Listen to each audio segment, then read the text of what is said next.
Welcome to Wrasslin Raw!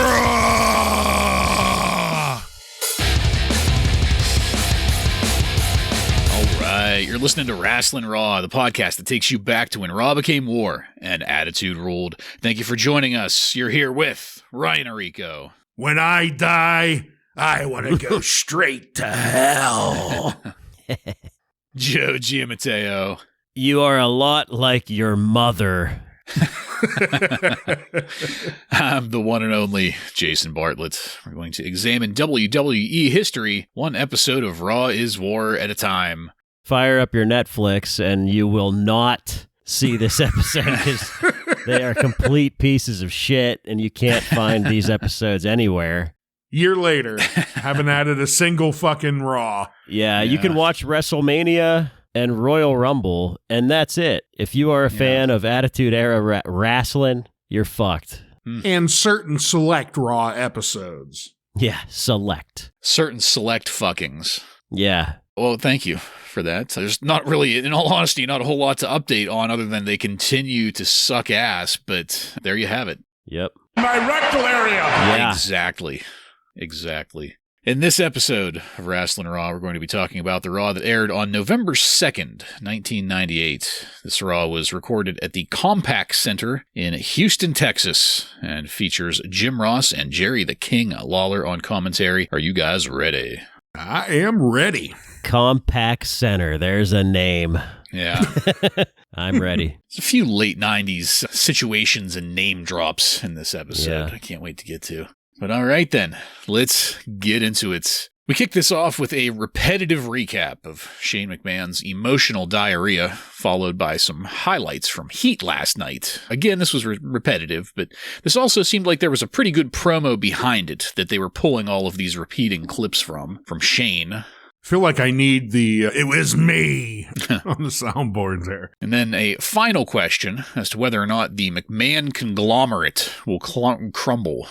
But in the ring then, we had both Shane McMahon as well as a view of Big Blue, the cage, hanging above the ring. Shane had a microphone and called himself the acting chairman of the WWF here. Nobody was really sure what had happened. Commentary equally mystified. But the bigger nugget there is that whoever wins the title after that 16 bracket tournament at Survivor Series will have to face Stone Cold Steve Austin on Raw the very next night. And even though I do know what happens, I got shades of Kane there. I felt so bad for the presumptive winner of that tournament.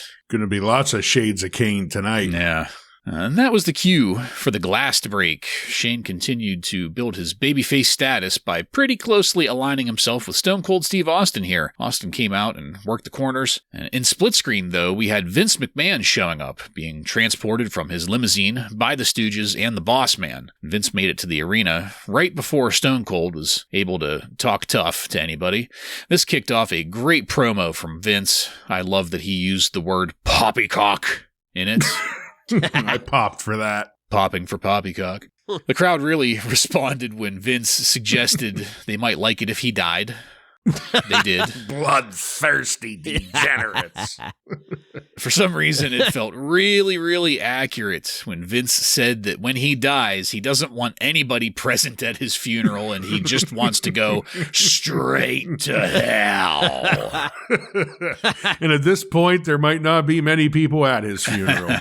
So just prescient, some of these things going on. The bottom line here is that Shane McMahon has been relieved of his position in the WWF with the stipulation that Shane could remain, but only if he takes a position as a referee. A lowly referee. Lowly, that's right. I did love just how much they pointed out that was such a lowly position. Yes. You'll have your locker room in the broom closet with Earl Hebner. But in the next swerve of this story, Vince references Linda McMahon. Joe, I believe you said it there at the top. Your mother. Shane gets these traits from his mother, and just some foreshadowing of the greater involvement of the McMahon family. I liked that. Vince also informs us that Austin's first opponent in the tournament will be the Big Boss Man, and I'm definitely looking forward to that. Vince wrapped it up then by calling the entire arena full of fans one large collective asshole. And that was The moment you said that, I was just thinking of his like hand gesturing and, to all of the crowd. All of you. Yeah. That was followed by a video advertisement for StoneCold.com and some video from the break where Vince was yelling at commentary to watch their words and remember who pays their paychecks. That's where the segment ended. So again, guys, plenty of foreshadowing here. We got the mention of Linda McMahon. There's the ominous big blue steel cage hanging. There are already suggestions of opportunities for Austin to be screwed in that tournament. We've got commentary getting further involved in the McMahon versus the world story. It's been clearly shown in this segment that it's JR as the babyface and the King as the toady. If it wasn't obvious enough already, this kind of cemented it. But really, we've got the makings of a damn good story here. These beginning of episode introductions to the greater story and the story of the episode. They do a really good job of keeping everybody in the loop. I like what we're doing. Joe, what'd you think of how the evening started? Well, it couldn't have been any better. This is, 10, 15 minutes of just no wrestling. No wrestling. Yeah, soap opera. So it's really perfect. And Shane, I don't want to take Shane for granted because this is only the second, third time we've seen him on Raw as a character, and he's really a chip off the old block as far as his ability to promo in front of a live crowd. Like, he's only, in his late 20s here, and he's just not... Is he even late 20s?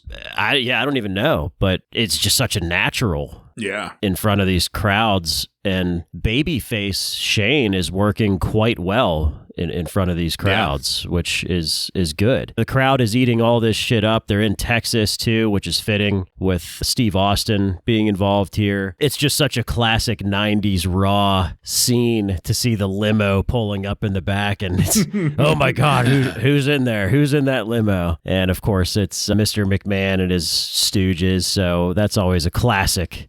Once we see that wheelchair get brought up to the limousine. Yes. Yeah, so and just great promo work by Vince. The "when I die, I want to go straight to hell" thing. I've seen that go around a bunch of memes and reels on social media these days. So this is like a classic promo cut by Mr. McMahon. So yeah, this is a great kickoff to the show and showing that Vince is screwing Austin here a little bit by throwing him into the tournament, and it's going to be up against the Big Boss Man. So that should be good to see. I don't know if we'll see the Big Boss Man in a match before then, but it'll be nice to see him back in the ring. Yeah, I completely agree. This is how you're supposed to start off, especially with the way things have been going over the last month, 2 months now. This is what the fans want to see. They want to see McMahon and Austin. You know, that's how you kick off. I gotta say, though, I was not really disappointed just because it didn't happen yet, but it felt weird, Shane coming down the ramp and there being no "Here Comes the Money" song, just being silent. Yeah. It just felt odd, and like I was just waiting for that music to start. So that was a little bit disappointing. But wheelchair McMahon, we mentioned it before, it's just top level. You don't really get much higher of a douchebag heel than wheelchair Vince McMahon. It's perfect. I wish he would stay in this for a fucking year. I know it can't last too much longer. I assume with how things end at the episode that maybe that wheelchair won't be around too much longer, which will be a real shame. But Vince comes out here and he really knows how to play this crowd like a fucking fiddle. You'd all love to see me die. And then he just waits to hear that crowd erupt over his death. Good shit. Shane knows what he's doing already. That was pretty awesome. And outside of the Vince saying that he was going to knock him down to a lowly referee, he then says, and if that doesn't go to plan, that he'll start him back on the ring crew, as Joe, I think you mentioned a couple weeks ago that is where Shane started. Yeah. You know, and that's why he gained a lot of respect with these wrestlers as he started on the ring crew. So that was a cool little callback. I love to hear that we're going to see the Big Boss Man in the ring. Really, I think all around, this is how you do it. Give the people what they want. Good job. Yeah. Yeah, completely agreed. And it's funny that you mentioned about the music, the Here Comes the Money music for Shane, because it made me realize that his character is Vince Light, or because he's not always a babyface, but no, as we'll learn, his whole tenor and tone, right down to his entrance music, ends up just being Vince Light. So, anyway. Whereas Stephanie ends up more or less being a copy. But let's go now into our first match of the night. D-Generation X, this is Billy Gunn, the Road Dogg, and X-Pac versus The Brood. Gangrel, Christian, and Edge ends in a no contest in 4 minutes and 30 seconds in a 6-man tag team match. And my first thoughts were, thank goodness this match has the talent it has, because otherwise a 6-man tag match is episode poison.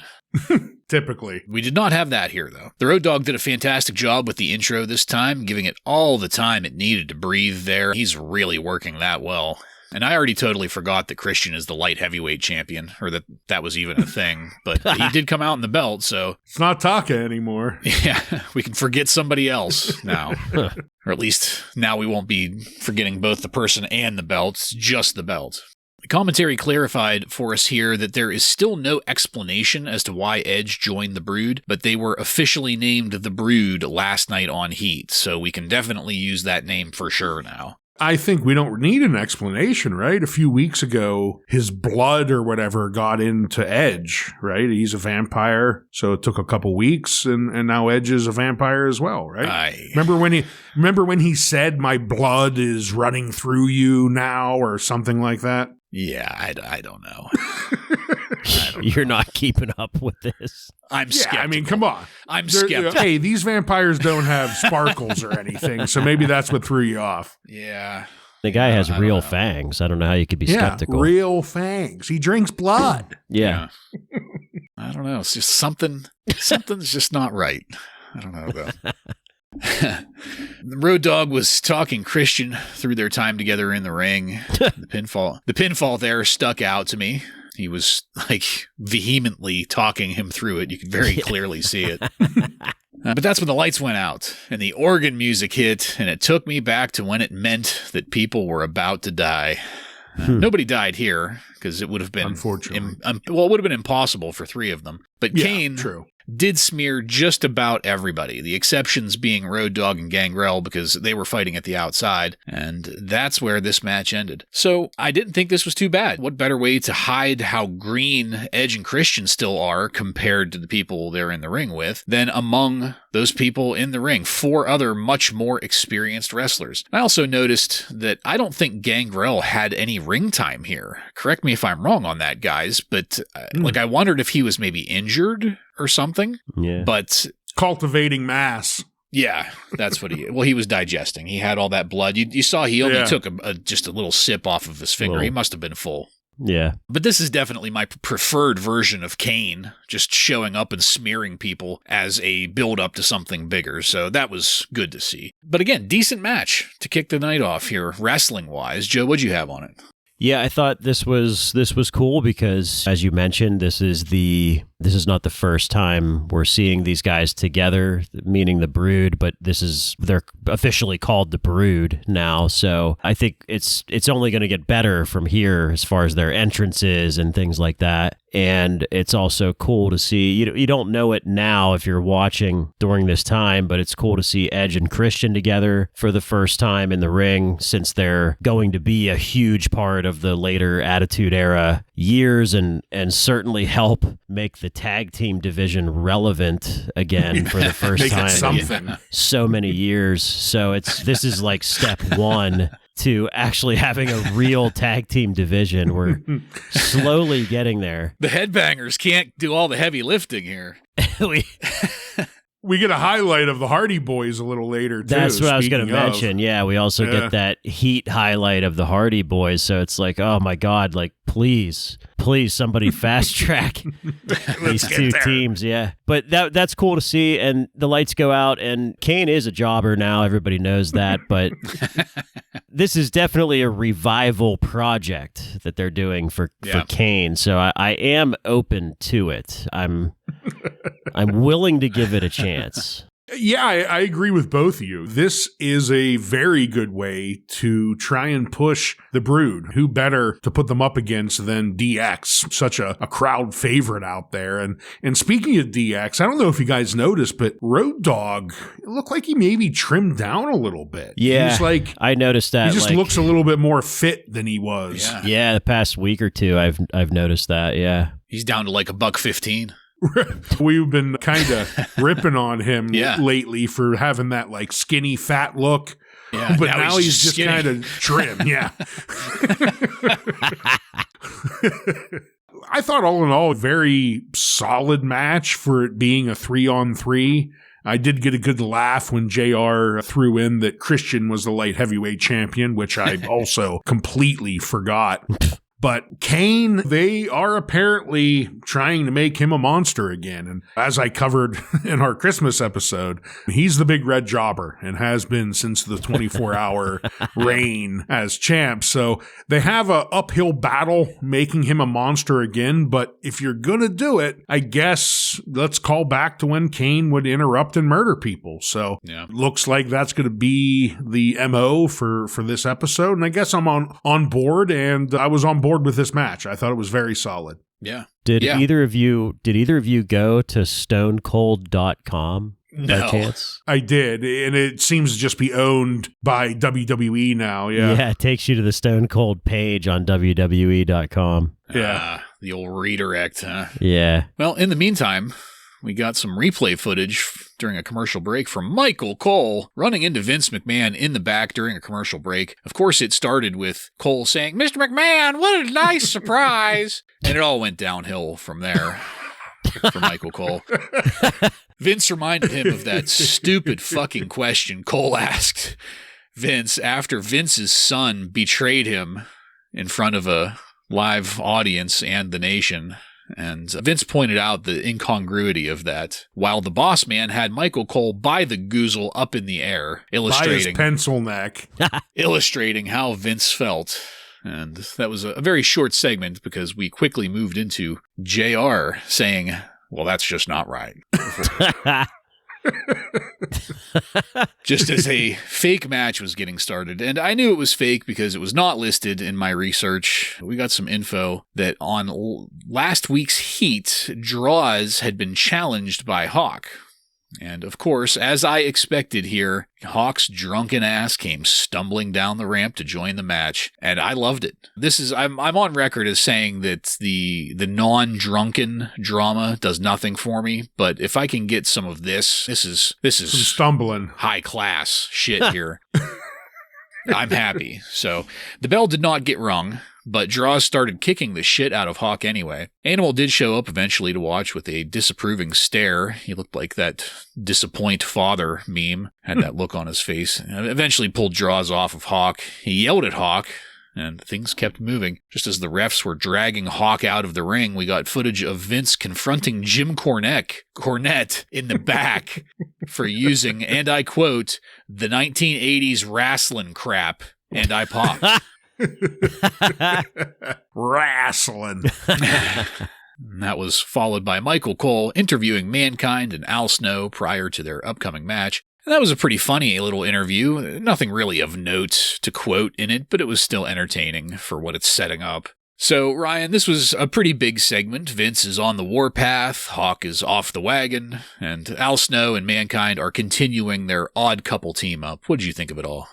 First, I love Vince ripping into Pencil Neck Geek, Michael Cole. And that sight of the big boss man just fucking strangling him at Vince's command, fantastic. It's like he's got big boss man, his henchman there now to just wreak havoc on anyone around him. So I loved that. And I loved JR saying, "That's not right," at the end of it. That was perfect. We learn that from Heat, the Hardy Boys beat LOD, so that was where they got mentioned a little bit here. And then we get Hawk in Draws. They come out, and Hawk is clearly inebriated as King and JR find every synonym in the fucking book to say that someone's fucked up. So that was funny to watch. The drama itself is forgettable, but it was done well enough that I don't hate it. I could continue to watch this. The Big Boss Man again, just harassing people. Then he grabs Cornette. I loved the 80s wrestling bull crap or whatever Vince says to him. That was pretty fantastic. I wonder what Vince would think about the name of our podcast since it's describing WWEF content. He would probably hate it, but Jim Cornette might like it though. So the Foley Al Snow thing with Michael Cole, it was funny enough, but I got a little bit scared when I found out that they're going to be going up against the Oddities. I'm not sure I like that. Yeah. Yeah, I loved Vince completely undressing that pipsqueak Michael Cole and Big Boss Man grabbing that stack of dimes that he calls a neck. And if you remember last episode, my low light was Michael Cole, specifically asking that stupid question. Yeah. So I loved this. I loved seeing that. Now, with Draws and Hawk, I thought that was fine. It was very short, so nothing really great there. But one thing I noticed, I've brought this up before about how it just seems like they're struggling with Draws' identity or his gimmick. I don't know what you want to call it, but his name on the screen was The Draws tonight. The Draws. The Draws. The man they call Draws. This guy has been Puke and Darren Drozdoff and Draws and The Draws. Like, they just can't figure it out with him right now, and it's a little frustrating to see that. Yeah, and then Jim Cornette, that was hilarious. Vince yelling at him for his 1980s wrestling and outlandish jackets.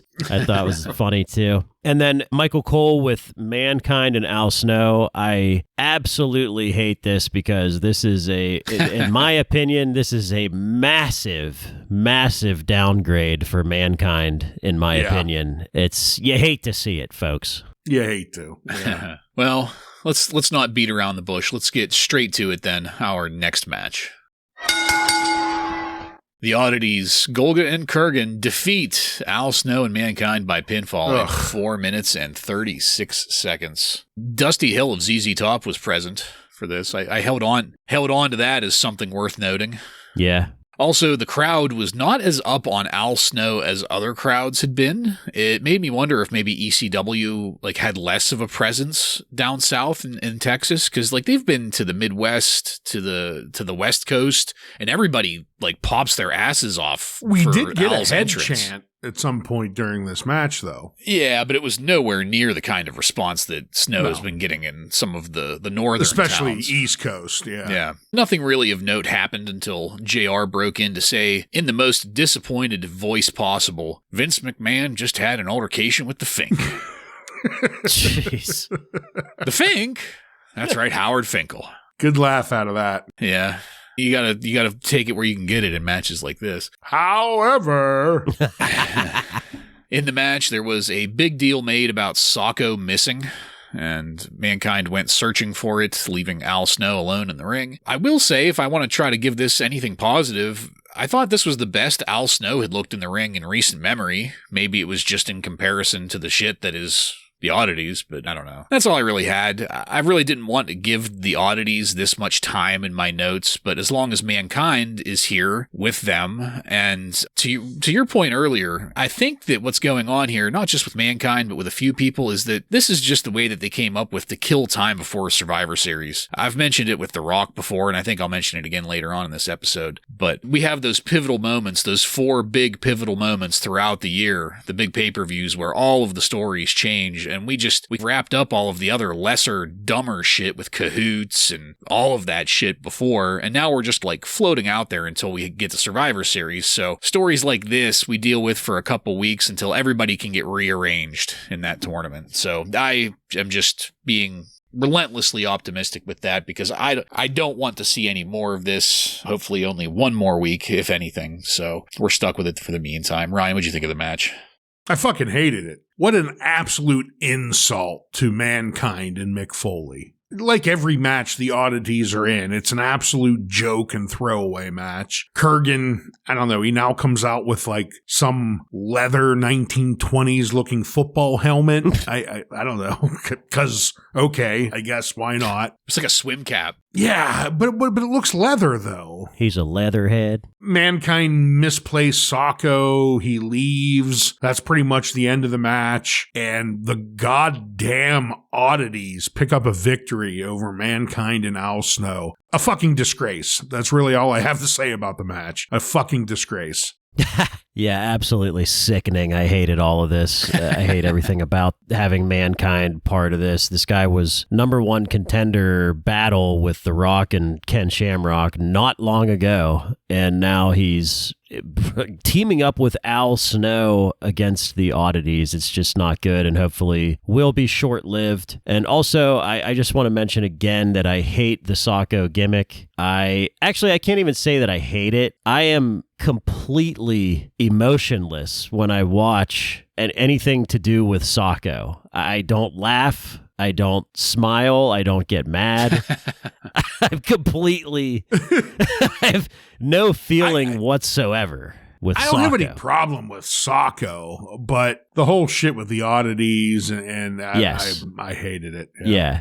The Oddities are terrible. They suck. They don't hold up. I didn't like them at the time, and I don't like them now. It's so fucking stupid and just such a time killer waste. Well, and one thing that really stuck out to me too was Luna leading them down to the ring, and you forget about Luna being a part of the Oddities, but she's another casualty because like the other people in the Oddities, who gives a flying fuck? But Luna is a formidable woman wrestler. Yeah, but you know what? If she wasn't doing this, she would just be like pretending to get her ass beat by Sable. Yeah. So Sable fodder. That's true. They would have her in a shitty angle no matter what. Yeah, that's true. Yeah. At least this way she's hitting the pay window. Right. Well, should be hitting it either way, but slightly more dignity here. Slight. Yeah. All right, well, get the fuck away from that to a bunch of people, including Shaquille O'Neal, sitting backstage. There's a throwback. Speaking of throwbacks, one of which was Bob Holly standing there. Oh, jeez. He showed up to see if maybe anybody had called off that night that he could fill in for, I guess. He's not racing tonight. That was while Vince was doing his backstage rounding to check in on people. Vince tried to kick Shaq out for not having a backstage pass, and we quickly moved on to our next match. Goldust versus Steven Regal ends in a no contest in 5 minutes. The music for Steven Regal is fucking ridiculous. It sounds like a Monty Python song. He's a man. Which is perfect. Yeah. I mean, it's like it sounded like it was maybe just like 2 beats off of the Lumberjack song from a Monty Python album. But, and then Steven Regal got on a microphone, and the accent is so dissonant and contrasting from from the gimmick. I don't understand how anybody thought this would work at all. It's got to be a total joke. I don't even know if any of this had any seriousness to it whatsoever. The promos were fucking perfect. Oh yeah, they were great, but that's a completely different animal than what we've got here. Regal issued a challenge to anybody who's man enough to face him, and Goldust is who answered, which is very clever given the whole androgyny thing. But I think I am officially over the man's man gimmick now. What the hell? This was... The vignettes were enough. We don't need anything more. Yeah, I would have been fine with just the vignettes. As soon as he climbed in the ring and opened his mouth, it was over for me. And I do like Steven Regal. He gets better as time goes on, and the whole man's man thing gets dropped. It just doesn't make sense. No, not at all. And we also got an update here that Terri Runnels is pregnant. That we had that little thing with her and Val in the ring, and she whispered something in his ear, and he got disgusted a couple weeks ago. The fact that she is pregnant was announced on Heat last night. Val Venis vehemently denies being the father. And in the match here, Steven Regal, he didn't look good to me. And I'm not sure what the cause is. I'm not saying that this was he's like a shitty wrestler. Like, was he injured? I almost wondered if he was maybe on some painkillers, because he was like slurring his words a little bit during the intros. And we do know he was injured coming back here. So right. Maybe that is the case. Yeah. So I don't know, but he came across as extremely slow and sloppy compared to Goldust. Terri Runnels did show up. She had a cigar. She was trying to pretend to be Marlena. She looked great doing it, and I really liked that. And it reminded me of how much they fumbled Goldust when they transitioned him to Luna instead of Marlena. Speaking of Luna, the whole Marlena thing was perfect. She never said anything. She just looked great, sat in her little director's chair and smoked the cigar. It was perfect. Blue smoke in people's faces. Yeah. Maybe there was a brick in her purse sometimes. Like, it was great. Maybe the cameraman would zoom in on her cleavage. Get ragdolled by China a couple times. Speaking of getting ragdolled, later on here. But, of course, this match is a no contest. The lights went out, the organ music hit. Kane smeared Regal and Goldust there in the ring, and Marlena ran in to try to console Goldust while Kane was still standing there. Talk about a stupid fucking move, because Kane almost got her. He had her by the goozle up in the air. The officials managed to pull her out before Kane was able to complete the chokeslam. That's not right. She's pregnant. Kane just turned on the officials. With a cuck baby. Oh, the cuck baby. Porno baby. Baby DeCuckta. And after Kane turned on the officials, that's where this ended. So, in summation, I like Kane here. I thought Goldust looked good, and even Terri was a welcome addition to this segment, but I have to be honest and stick with my disappointment in Steven Regal here. I don't know what I was expecting, but this wasn't it. Joe, what did you have on it? Well, I guess I should go back to Shaq. We talked about Shaq here. He's just randomly there. I'm not sure what that was all about, but like you mentioned, Vince was yelling at him to leave because he didn't have a backstage pass, and he said something like, "I'm Shaquille O'Neal, I don't need a backstage pass." And then as Vince walks away, they just like close up on Shaq mouthing asshole into the camera, which made me pop. I did like that. And then, yeah, Steven Regal, the music is fantastic. I love the music, and I love the hard hat, too. It's just so ridiculous. Those fucking jeans. And he's playing this man's man character, and like you said, he's got that thick English accent, but he's also got his fucking knees wrapped up, like... heavily, and he's playing a like man's Douglas man. Furnace or whatever the fuck his name was. LaFawn, yeah. Yeah. And he looks like shit and incredibly out of ring shape. And yeah, it's probably because he's still kind of rehabbing those knee surgeries or whatever he had. He's only 30 years old here. Jesus. Which I was blown away. Makes me feel old. I was blown away by that. He looks much older than 30. Makes me feel like I'm 100. Yeah. But like I said, it makes sense that he looks like shit because he was out for a while with injuries, and I know he was another guy that struggled with painkillers too, like you mentioned. So maybe this was that time period where he was doing that, but I don't know. Makes sense. Yeah, I don't know how long the man's man gimmick is going to last, but I think it's funny for now. But 5 weeks from now, I probably won't think that. And I'd loved seeing Terri come out here as Marlena again, trying to win Goldust back here. I like that whole angle. And Kane grabbing her by the goozle, I thought that was fantastic. So we see Kane come out earlier. Now he's out here trying to chokeslam a pregnant woman, which is just absolutely ridiculous and not right. A Kane abortion. Yeah, so I like seeing that. So far, so good with Kane. We'll see how the rest of the show goes. Yeah, I don't disagree with really anything you guys said here.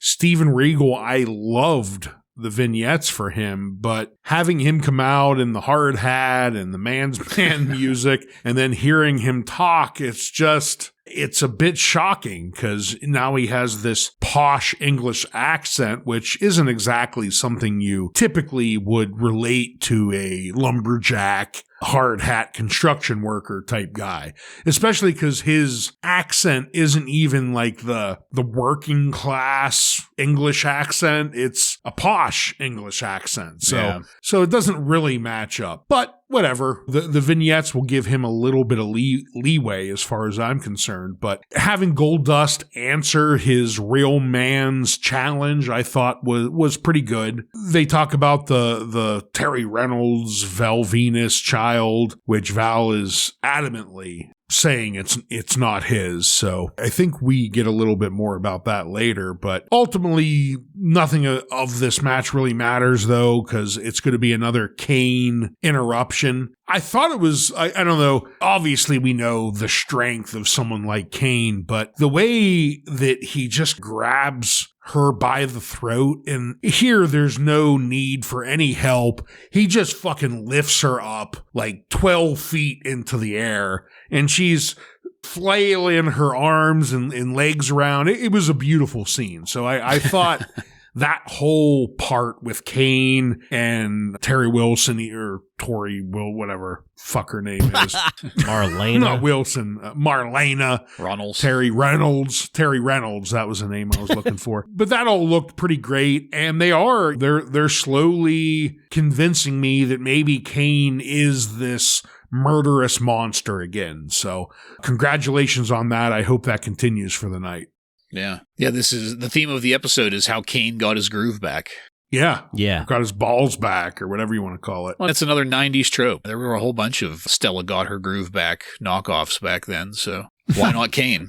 All right, well, we'll keep it moving, because we got our first view of the brackets for Survivor Series, some of which really weird matchups, but I'll run through it real quick from the top of the screen so our listeners have some context here. Going down the brackets, we had The Undertaker and Kane both having a bye in the first round and then meeting each other in the second round. After that, in the first round, The Rock will face Triple H, Goldust will face Shamrock, Mankind will face an unnamed opponent, Jeff Jarrett will face Al Snow, X-Pac will face Steven Regal, and Stone Cold Steve Austin will face the Boss Man. Personally, I didn't like the automatic buys for Undertaker and Kane, let alone that they will then fight each other in the second round. I thought that should maybe be more mixed in. That's usually how brackets are. Whenever people have buys, they mix them in. It's usually at the opposite ends of the bracket right. that people have buys. Right. Yeah. They did say, though, that this was a Vince McMahon-inspired bracket. Oh, I missed that part. Yeah, so he was putting his thumb on the scale, so to speak. Yeah.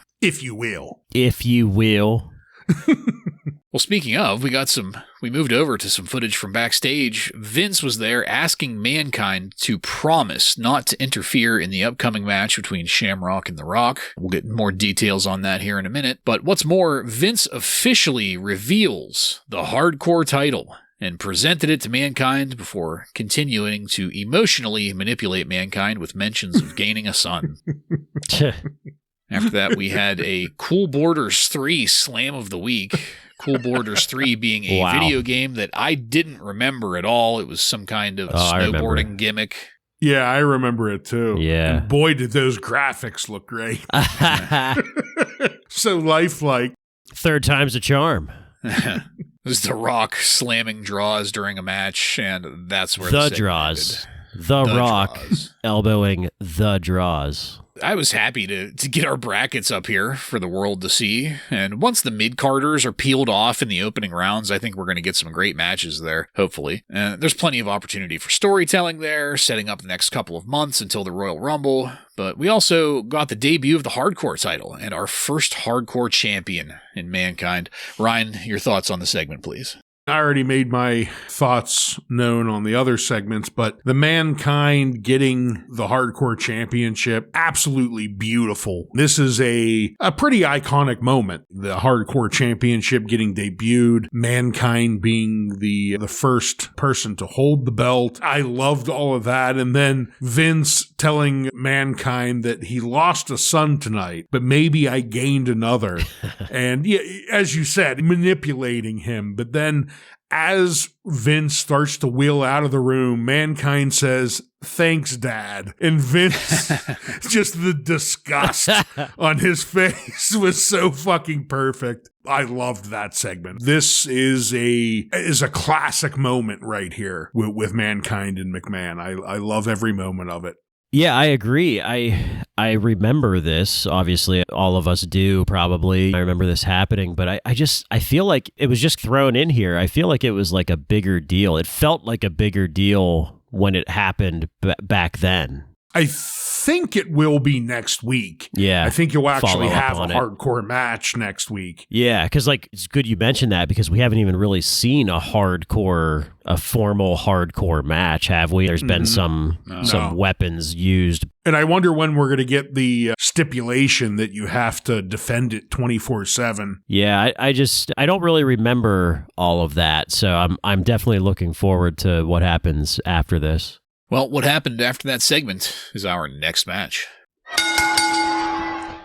The Rock defeats Ken Shamrock by disqualification in 8 minutes in a WWF Intercontinental Championship match, with Ken Shamrock retaining the Intercontinental Championship as a result. Shamrock, on his way down to the ring, was jawing with some fans. I liked that. I'm starting to really like heel Shamrock here. Also, apparently, Vince McMahon was conferring with Shamrock before this match. That feels like the building of some foundations for the corporation. Vince really likes having his stooges there, and he even he prefers to have competent stooges around him, like, say, for example, the Big Boss Man. And I remember Shamrock being one of the first recruits to the corporation, so hopefully we're closer to that now. Before the first tie-up, though, Vince McMahon got wheeled out to call out The Rock. And on a microphone, Vince added the stipulation that if The Rock doesn't defeat Ken Shamrock tonight, The Rock won't go to that Survivor Series tournament and won't be the #1 contender for the championship anymore. Well, that fired Rocky up, and the match got going. And I thought it was a really great match. Shamrock and The Rock are no strangers to each other, and with the added stipulation and Shamrock apparently becoming McMahon's creature here, the importance of the match was palpable. We felt that there were consequences to a loss. I love how The Rock works his reversals. Those always look great. The referee went down at one point. I think that was Tim White. So naturally, Shamrock grabbed a steel chair, which backfired, and Kenny hit himself in the head with it. He's almost becoming a cartoon character with that chair sometimes. The referee came to just in time to see Shamrock actually hit The Rock with the chair, though. That's what led to the DQ finish. And what was surprising, though, was the segment ending with McMahon stating that since Rocky didn't win the IC title, he was not going to Survivor Series and was no longer the #1 contender. And I'll be curious to see how that gets fleshed out in the next week in between now and the pay-per-view. But one of the bigger things that I just wanted to note here, since we're on the topic, we've been talking about the beginnings of The Rock, watching him grow and evolve from Rocky Maivia up to the point where he is now the People's Champ. And naturally, everyone winds up talking about The Rock and Stone Cold as being like the pinnacle of things, which they're not entirely wrong in saying that. But I think a lot of people sleep on just how important Ken Shamrock was to The Rock's development. He has had a lot of great matches with The Rock up to this point in 1998, and they were mostly all barn burners with Shamrock. Every time The Rock needed a little extra shine, Shamrock would say, "Go ahead and wrap that chair around my face one more time." It made Rocky look that much better every time. So I think some more credit should be given to Shamrock for the early development of The Rock, because I don't know how long it would have taken us to get to where we're at now without The Rock cutting his teeth in some of those really high-profile matches with Shamrock. But that's just my 2 cents. Joe, what'd you think of this match? Well, The Rock is now the people's chump, so yes.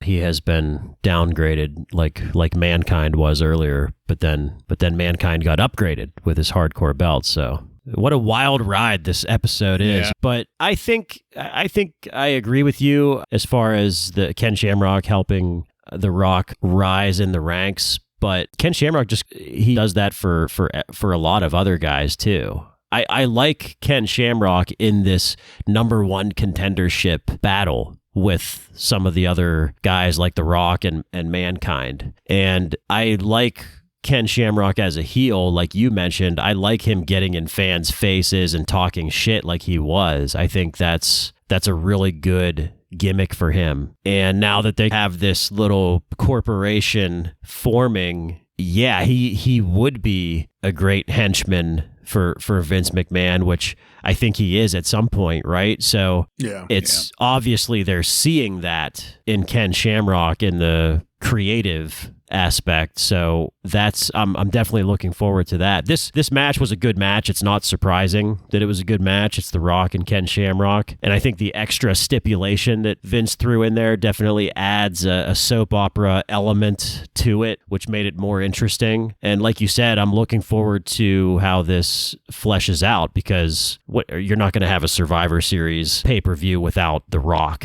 in it, right? If you're WWF. So obviously they're going to do something to get him back in it. So I'm looking forward to that. Yeah, I completely agree with both of you. This was a really good match. And the two people involved here are two giant stars. The music that The Rock comes out to here, I don't know, this may be the second time, but this is the official Rock music that he's going to keep for years to come. The repeating of The Rock says, The Rock says. So that was cool to hear, because he was coming out to some shitty music there for a few weeks after he left the nation, but looks like they've settled on the music he's going to use now.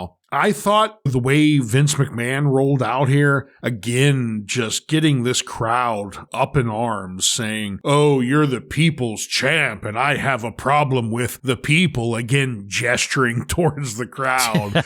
You're the people's champ, so you're going to get punished. I thought that was a good way to start things off. And the match between the two was, I thought probably... I don't even think probably. I think hands down the best match of the night. This was a really strong wrestling match. Ultimately, it does end with Shamrock getting disqualified, and that makes The Rock, I guess, lose in McMahon's stipulation of not winning the title. So I'm with you that it's interesting to see how they're going to play it in, because surely The Rock is going to show up at Survivor Series. The one thing, though, that is amazing to me, at one point during the match, the crowd is loudly chanting that Shamrock sucks. And just a month ago, the crowd loved Shamrock, and he really didn't do anything to turn heel. The only thing he did was he started facing off against The Rock, and that was enough for them to turn on him. So that just highlights the star power that The Rock has right now, that he could turn someone heel simply by being their opponent. That's enough. Other than that, I thought this match did everything they needed. Obviously, it's going to build for a little bit more story in a few moments here, but we got The Rock rising in the company. He's in big stories that are interesting to watch, and his wrestling is it's top level at this point. And this was another example of that. A great match.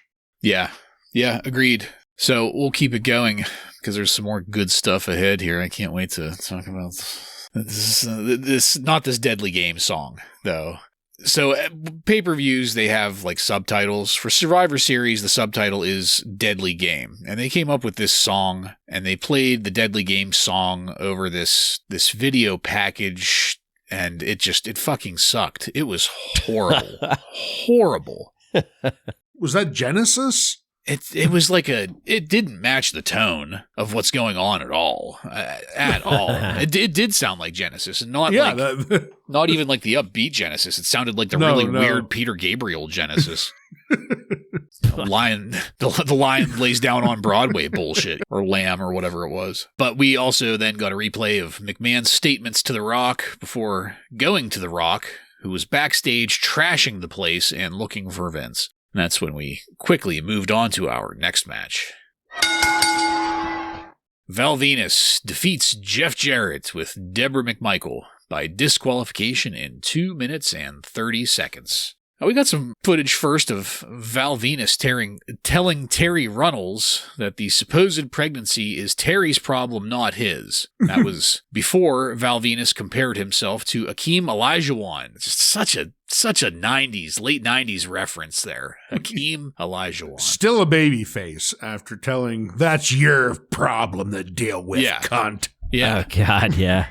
the deadbeat father angle. Yeah. And they're in Houston, right? Yes, they are in Houston. Yeah, the Hakeem reference. Still, but it was these names are all just such 90s names. Oh, yeah. Yes, it was 1998, but blast from the past. Yep. Deborah, though, Deborah was looking amazing once she came out. She had her hair up in one of those, like, I don't know what you'd call it, like a post-quickie hair clip thing in there. It was messy, but looked good. I like looking at her, but it occurred to me that neither Sable nor Deborah has an ass. I also had to wonder, like, when was the Stairmaster invented? Turns out it was invented in 1983, so I guess, they had plenty of time. Some guys skip leg day. I guess the divas skip ass day. Well, Deborah does not skip the leg press, I can tell. No. She doesn't. And, that's why Sable and Deborah never really end up on my top list, because like badass Billy Gunn, I'm an ass man. So. Yeah, they're not doing squats. No. Yeah, flat as a board in the dump truck department. Pancake. Yeah. No, that's okay. So, yeah. Oh, yeah. They make up for it in other ways, or at least Deborah successfully makes up for it in other ways. Sable just tries and looks pathetic doing it. She's not even a human being, so we can't. We have to be fair. She's a composite of the id. Cyborg. Cybernetic organism. Really, she is a cyborg by the traditional definition. She's a human that has been augmented by external artificial means. More plastic. By the way, no Sable again this week. No. Spoiler. We haven't seen her in a little while. Yeah. Must be getting another 6,000 cc's. Getting them pumped up a little more. They got to go slowly with the injection to make sure she doesn't burst. That's why it's taking so long. So in the match here, the DQ came with the arrival of the Blue Blazer to trip up Val Venis. And that's it. Going by the crowd's reaction throughout all of this, I don't think anybody cared at all that this match happened. So I have to ask, Ryan, did you care about anything here in this match? Deborah has tits. That's basically, that's what I got away from this match. Yeah, yes. Puppies. if you will. Yeah, I didn't like this other than Deborah. She's great.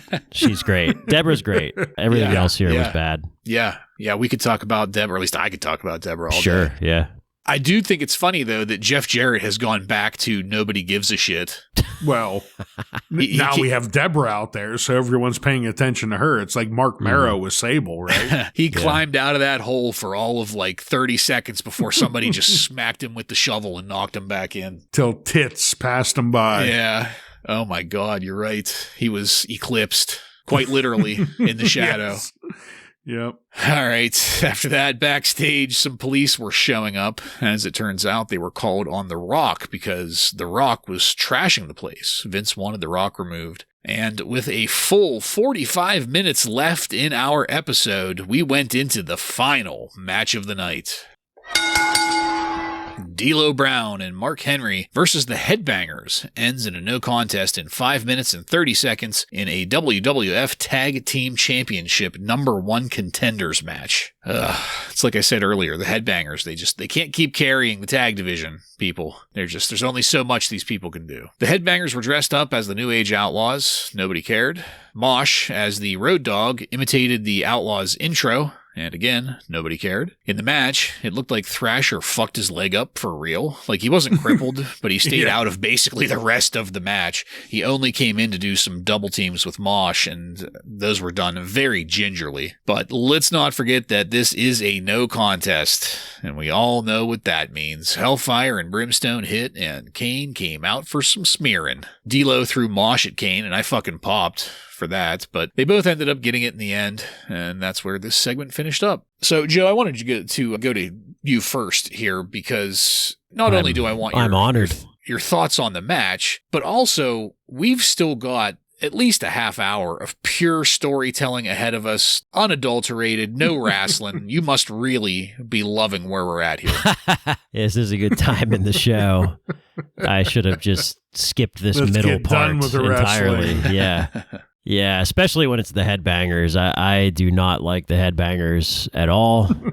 I didn't think that their little parody promo of the New Age Outlaws was very funny. It was a miss for me, if you will. Neither did the Houston crowd. Yeah. I definitely also prefer D'Lo as a European champion singles competitor. I don't really love D'Lo as a tag team wrestler either. Forgot about it. Yeah, didn't love that, so Yeah, this was not great. Kane appears again, and even with that, I thought, okay, I'm okay with this, but where are they going with it? I thought that after seeing this, I thought, okay, well, he peaked with the Terri almost getting choke slammed thing, because this was just kind of like, whatever. Yeah, I'm with both of you. This, even though I love D'Lo Brown and Mark Henry, this was very much a throwaway match. I didn't give two shits about it. Yeah, the Outlaws come out mocking, or I'm sorry, the Headbangers come out mocking the Outlaw, and no one cares. No matter how hard they try, they just need to end up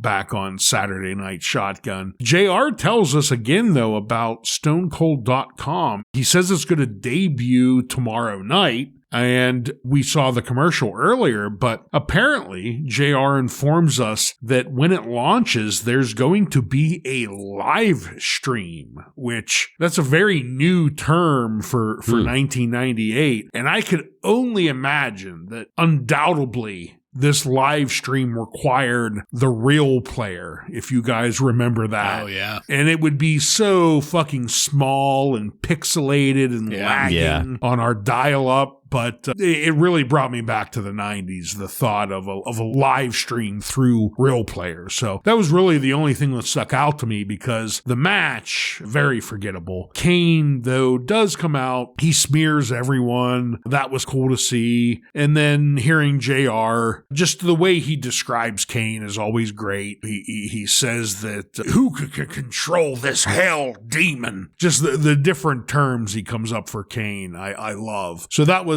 probably the other highlight, was JR in what he calls Kane, but the match, forgettable. Yeah. The only thing that I really had to add on to that is, because it was so forgettable, my mind kind of wandered a little bit during it, and it made me think to myself, as I often do, like I'm not that good at making money in real time in the present, but I'm great at making money in hindsight. And in hindsight, it would have been really cheap to buy StoneCold.com back in 1998 and then flip it to the WWE. Maybe in 96. Yeah, before they caught on to it. But you could have really made some money just buying up all of these names, .com, TheRock.com, Undertaker.com, Mankind.com. None of them would have been taken. Yeah. I wish I could go back in time and tell my young self to do that. Too late now. Yeah, but let's move it along, because we have a lot of storytelling to get through. I broke it up into two separate pieces here. Backstage, the police had found The Rock and were arresting him. And I popped when The Rock said, "I have 4 donuts for you 4 pieces of trash."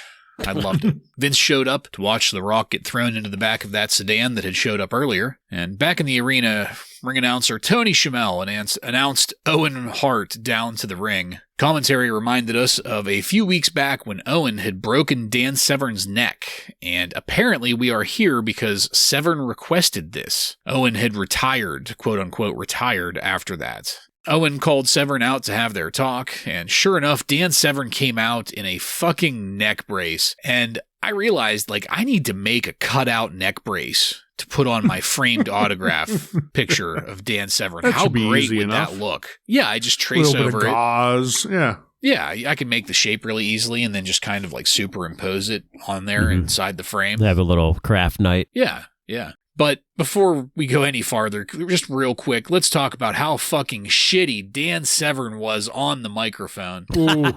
I came here to look into the eyes of the man that stole my livelihood. I was afraid he was going to wrestle, and then instead he did even worse and got on the mic. Yeah. This is my only real memory of Dan Severn, other than what we've watched, obviously, but Dan Severn in the neck brace is all I remember about Dan Severn. All I ever remembered was just the voice. Yeah. Right. I'm proud that my memory has been vindicated, because I remember calling him out on his voice before he ever even showed up. But here it was so perfect. I don't know if it was the neck brace causing him to have a lisp or what, but it was funny, I thought. Thankfully, though, Owen started attacking Severn, but that drew out Steve Blackman to break it up, with Owen running out, still asserting that he's retired. After a commercial break, we came back to Severn on a stretcher getting loaded into an ambulance, and I popped again. After that, Blackman and Owen got into it, with the Blue Blazer jumping into the mix to work on Blackman or Owen. I can't remember which. I was zoned out by that point, but it left everybody very confused, as was I, because we have this running gag that the Blue Blazer is Owen Hart, and I remember some kind of something going on like this, but I can't remember how it pays off exactly, who the alternate was. But anyway, the commentary sold the confusion really well. And this is where I decided to pause because, like I said before, there's just a lot of stuff here at the end of the episode. So, Ryan, what did you have on the Rock's arrest and the reappearance of Dan Severn on our screens? Well, I thought the Rock's arrest was done very well, mostly because of the way that the Rock reacted to everything, him just fucking going off on everyone. My favorite line was as he was being put into the police car, he calls Vince a piece of trailer park trash. Perfect line from The Rock there. Oh, yeah. The Owen Hart, Dan Severn thing, I think everyone listening knows my feelings about Dan Severn. I think he sucks as a wrestler. I think he sucks on the mic. The mic skills were definitely put on display here. They were piss poor. But I did love Owen deciding that he's going to clothesline multiple times this guy with a broken neck. Yeah. So I thought that was great. Then we come back and we see Dan Severn is injured. He's being taken away in the ambulance. And then the Blue Blazer, who isn't Owen Hart, comes out, starts to attack Steve Blackman. And then the Blazer holds Blackman up and Owen just punts Blackman right in the dick. Like the way that he held him up, it was what the fuck was that for? But it was hilarious. I couldn't help but laugh at that. But outside of the dick kick, I didn't really care about the segment all that much. I actually have that noted too. I gotta say, I loved Blackman getting attacked and absolutely just punted in the crotch. My God. And JR was great here too, selling the carnage after carnage. I liked JR here too. And JR kept accidentally calling Steve Blackman Severn here. And yes, it's an appropriate Freudian slip because they both kind of suck. I'll take Blackman over Severn any day. Yeah, but I don't know. I feel like Steve Blackman sucks right now. Yeah. He deserved to be punted as hard as a grown man can possibly punt in his balls. His dick into next week. He earned it. He earned the dick kick. You earned it, kid. So, like I said, this is all just happening rapid fire. And the reason I paused it where I did was because the next scene that we got was of Big Blue, the steel cage being lowered down to the ring. Vince came out then with the Stooges and the Boss Man to announce who was going to be in hard times in this cage. And I also popped when Vince said that he would love to put every single fan in the crowd in that cage. Really tearing into the crowd tonight. I loved it. Oh, it's great. Perfect. Yeah.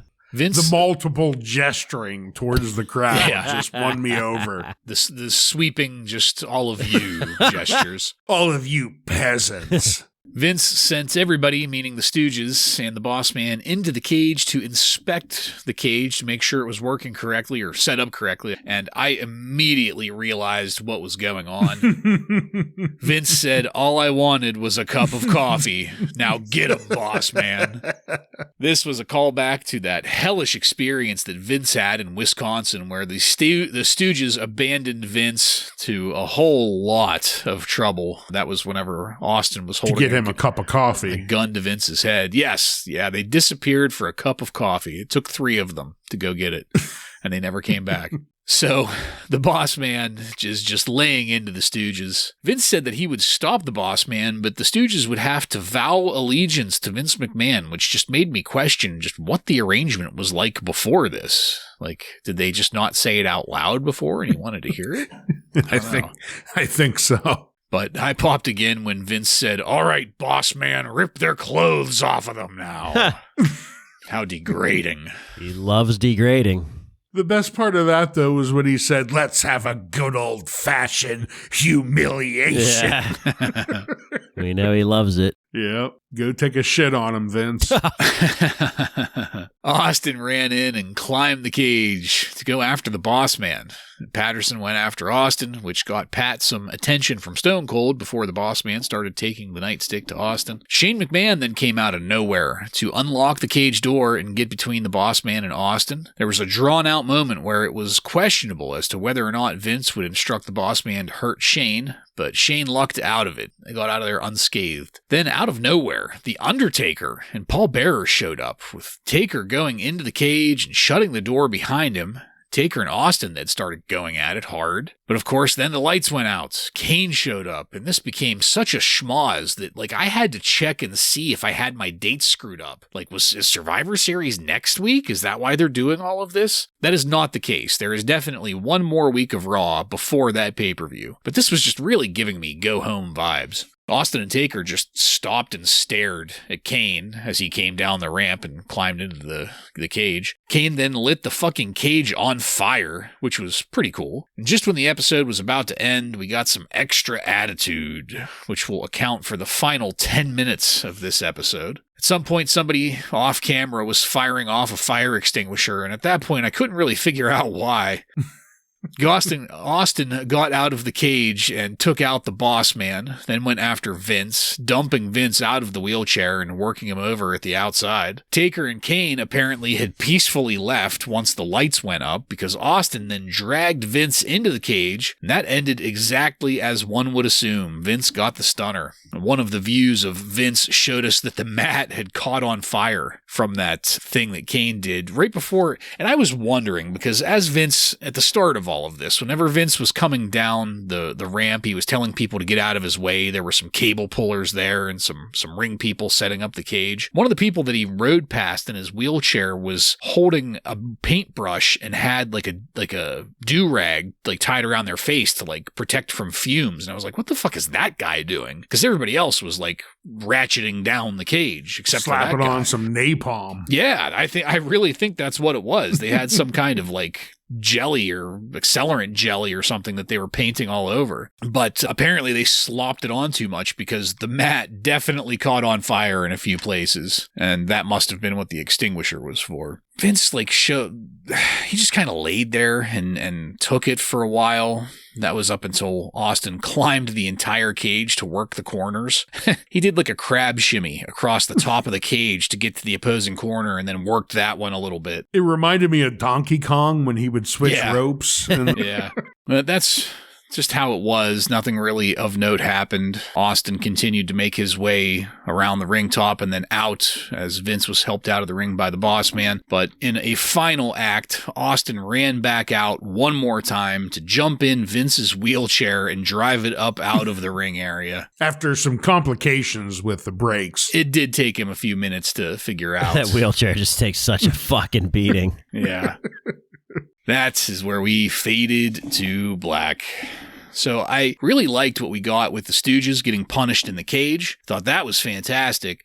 But things fell apart for me when Austin ran out. Why would Austin climb the cage to go after the boss man when he could have went straight for McMahon? Everybody that was there to protect McMahon was locked in the fucking cage. Things got even more confusing with the Kane and the Undertaker, but Austin going into the cage, that's where it kind of lost me. Joe, you're on record as being the storytelling guy here, so what did you think about this final segment and the way that Raw ended tonight? Frankly, I didn't really pay much attention to anybody that was in the ring doing anything, because this was all about Vince for me.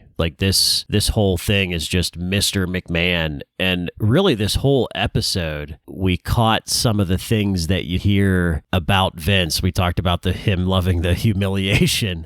We talked about him busting Jim Cornette's balls about loving 80s wrestling. Yeah. And, what's really funny is I caught when he was wheeling down to the ring here for this segment, he gave a quick to one of the ring crew guys as he was wheeling. He gave a quick, "Excuse me, pal." So I thought that was hilarious too. Yeah. Just such little stupid things. So this was really all about Vince, and we don't know this yet, but they are building up to the corporation stable, and like this is just really good long-term storytelling that they're doing here with Mr. McMahon and having these. Now he has the big boss man. Now Shane's in the picture, so they're building that up, and it's a slow burn. We don't know it's really happening yet, but we do now that it's 30 years later or whatever. But yeah, that's what I got out of this. I didn't really care about, Austin's going to show up and do something. I agree with you. It would have made more sense to have him attack Vince, and then Kane and Undertaker show up. I'm just like, you know what? I don't really care, because this is really all about Mr. McMahon for me. And the shit he was saying to the crowd all night was just beautiful. Yeah. He's such a hateable performer, and he's so good at it. Also with the extra attitude, I've said it before, but say what you want about Vince and the type of person he is and just the WWF in general, but the company definitely gave people their money's worth for buying a ticket to the event, because like they don't advertise that this shit's going to happen after the show. Right. And they're giving people an extra, 10, 15 minutes of entertainment. So yeah, that's always cool to see. Yeah, no, I agree. The actual match, I enjoyed. The moment that Vince McMahon said, "All I wanted was a cup of coffee." I got a smile on my face, because I knew exactly what the fuck was going to happen. And the big boss man just taking it to the Three Stooges here was beautiful. The only thing that's a little bit of a sad moment is Sergeant Slaughter, who not long ago was supposed to be looked at as a legitimate wrestler. He's just a stooge to get the shit kicked out of him by the big boss man here with the rest of them. But I thought it worked very well with that. At one point, I can't remember, was it Vince or JR that said, "Briscoe's body shop may never be the same"? That was Vince, yeah.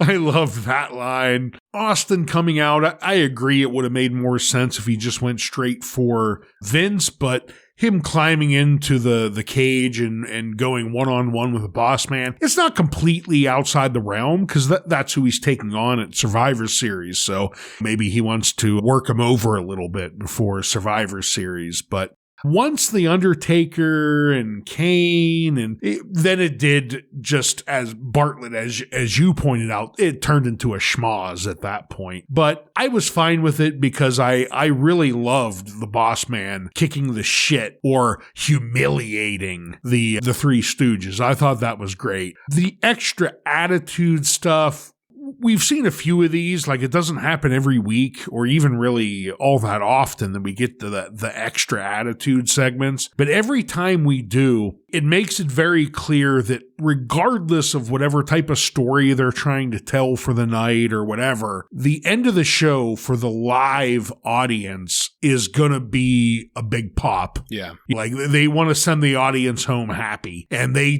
got Austin out there doing everything, drinking beer, stunning Austin, going up to all four corners. The owner of the company is taking two stunners out there. Two stunners. His wheelchair's getting fucked up and thrown off the top. It's all just a big pop for that live crowd. So I think that's actually awesome. Regardless of what the storyline's trying to tell, if you buy a ticket, you're probably going to go home with a smile on your face. Yeah, agreed. Because not only did you get all of this extra attitude, but you had Vince telling you how much he fucking hates you and that you're an asshole for an hour and a half straight. Times, yeah. All right. Well, as I said, we faded to black. So let's take it on over to highlights and lowlights.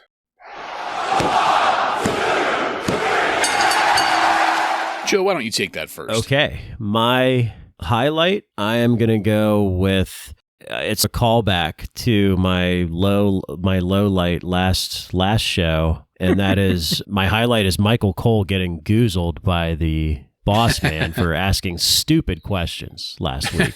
So I enjoyed seeing that. My low light is going to be, even though he got redemption later in the show, it's Mankind teaming up with Al Snow going up against the Oddities. I did not like that for Mankind. I want this to maybe become a thing. I'm going to give you guys my sign of the night, my favorite sign. And it was one that said, Socko would kick Mr. Hat's ass. Oh, yeah. I saw that one. So for my highlight, obviously, as we've been saying for over a month now, the Austin Vince stuff, it's off the charts. But I'm going to go with one specific Vince incident from tonight, and it is Vince creating and giving Mankind the Hardcore Championship. It's an iconic moment. I love Mankind. As I've mentioned multiple times, I'm a giant mark for Mankind. So that was a big moment for me. That's my highlight. My low light, though, I'm pretty much in line with you, Joe. I hate to put Mick Foley as a low light. He's my low light and highlight here. But the match against the fucking Oddities was just piss poor. It's just really unforgivable, the match they booked him in here. So that was definitely my low light. And Joe, if I'm going to have to pick my favorite sign of the night, it was probably the one, he was right up front, centered on the hard camera, the I am Val Venis's stunt double. Yeah. So for my highlights, I was actually tied with two different things. First of all, I loved Vince just berating the crowd the way that he was tonight. And then secondarily, the Stooges getting taught a lesson in the cage. I thought that was fantastic. Ryan, like you said, whenever he said all I wanted was a cup of coffee, it just immediate electricity for me. And I was so excited to see them get it. Especially because it wasn't a week after. It was a slow burn. Yeah. This is 2 weeks. They had it coming. Yep. Yeah. And as we've already established, the Oddities are absolutely nothing to me, so they don't qualify for my low light, really. Right. But I had to be a nitpicking dickbag about it, and I ended up going with Austin interrupting the Stooge lesson instead of going for McMahon, because it took me out of it. It just didn't make sense, took me out of it. I don't know, it just feels like some good TV could have been, even if it was not to attack Vince, but just to kind of intimidate him, get in his face, whatever, if there's some kind of stipulation that he can't touch Vince in his contract, I don't know, but... That was saved for the extra attitude. Yeah, right. As far as signs go, I was thinking about that while I was watching this, and my favorite sign contained a slur, so I'm not going to repeat it here. Jesus Christ. Well, so you degenerate. No, Yeah. it is a you racist motherfucker. It's no. It wasn't like that. The sign said Vince is not and then a slur for gay people that begins with an F. Why? So not a race, just sexuality. Yeah, I mean it was a think is funny sexual slur. You fucking heartless fuck. Well, it was so random because you see all of these signs. You've got like a rock sign, and there was a I love D-Lo sign that I noticed, and just all of this shit. And then in the middle of it, Vince is not a flamer, is more or less what it said. Not a flamer. Yeah, not. It said Vince. The sign said Vince is not a synonym for a cigarette over in England. Ah, gotcha. Even though that person got called an asshole by Vince McMahon. Right, yeah. Right. He was defending Vince, and that's why I like the sign. But I will say, honorable mention on that, too, there were a lot of signs in the crowd that were making fun of WCW. So, one of them was like WCW with wheelchair wrestling spelled out next to it. That's a good one. Well, there were like 3 or 4 others that I can't remember, but yeah, and I am trying to keep my eye out for signs as we go through this, so we can do that. But there's plenty of them. Yeah, almost too many, and that's what makes it hard is seeing the right one that jumps out at you like that's the best, because there's just so many. All right, so Joseph, I don't suppose you have any contemporary wrestling news from on and around November 2nd, 1998 for us? I just have a couple things here from The Observer. As you guys know, this is a episode from early November, which is election season. Yeah, they brought that up early in the episode. Yeah, and Jesse Ventura is the new Minnesota governor. This is when he won the governor election. Back when I was a Navy SEAL. Yeah, in the down on the Baja. Yeah, I remember when he was governor, he started out with a pretty high approval rating, and then it just plummeted towards the end. So that's unfortunate, but this is the beginning of his run of him being the Minnesota governor. So that's exciting news.